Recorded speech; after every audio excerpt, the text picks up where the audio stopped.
বাবা মা যে সবার সেরা এই জগৎ সংসারে, তাদের সেবা করলেই পাবে সকল দেবতারে। যেতে হবে না গো তোমায়, যেতে হবে না গো তোমায় ধর্ম করতে তীর্থস্থান। বাবা মাকে না বাসিলে ভালো হয় না খুশি ভগবান। বাবা মাকে না বাসিলে ভালো হয় না খুশি ভগবান।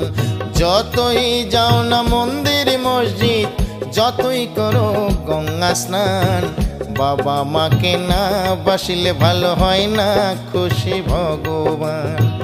বাবা মাকে না বাসিলে ভালো হয় না খুশি ভগবান।